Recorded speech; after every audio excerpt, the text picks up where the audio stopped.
this guy is rich. Like, rich.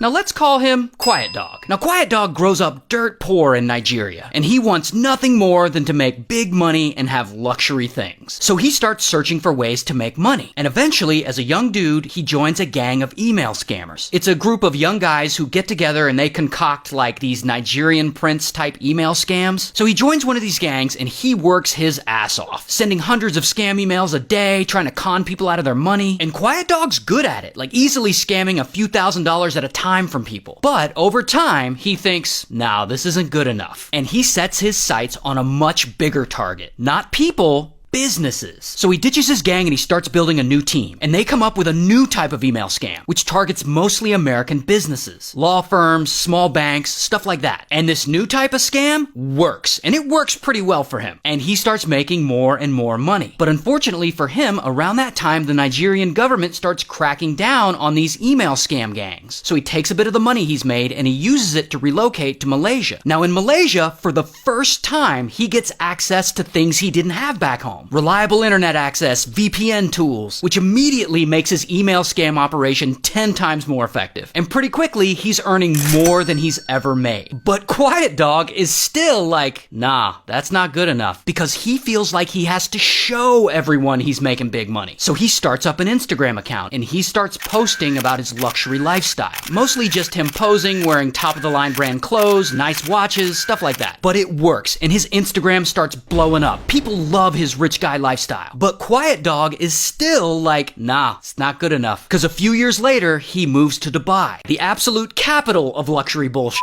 And here is where he steps up his online business scams. And by this time, he and his crew, with each scam, they're making $1 to $5 million a couple of times a week. And this is where his Instagram posts get really flashy. Like here he is leaning on a Bentley, leaning on a Lamborghini, leaning on a Rolls Royce, taking trips to exotic places, flying in private jets, and lots of shopping. And his followers are way into this, like he is such a rich guy. In fact, they like his luxury posts so much, his Instagram hits 2.5 million followers. Now, of course, a lot of his fans are watching him spend millions and millions of dollars on stuff, and they're wondering, what the hell does this guy do for a living? And he always just brushes this off and just says he's a real estate developer. I mean, he put it right there in his Instagram bio. But at some point, brands start noticing his success, and he starts doing brand collabs with luxury brands. Versace, Burberry, Louis Vuitton, and his personal favorite, Fendi. In fact, he collaborated with Fendi so much, on his birthday, they decide to surprise him and send him a cake as a gift. And on the cake is a little figurine of him next to a bunch of Fendi bags. It's adorable. And Quiet Dog loves this. In fact, he's so excited, the first thing he does is he takes a photo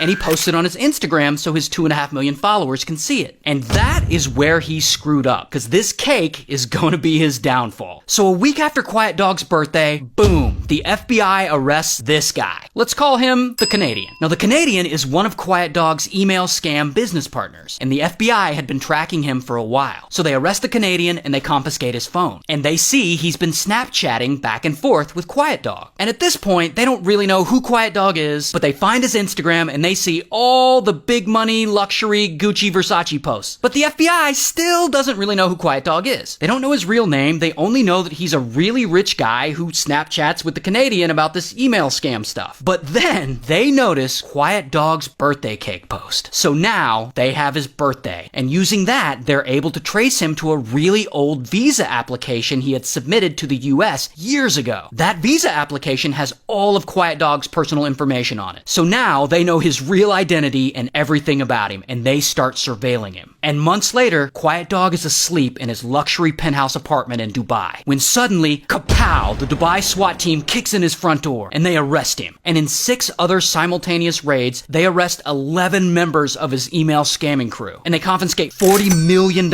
in cash, 47 smartphones, 21 laptops, and 13 luxury vehicles. And allegedly, over all that time, he and his email scam group scammed over $456 million.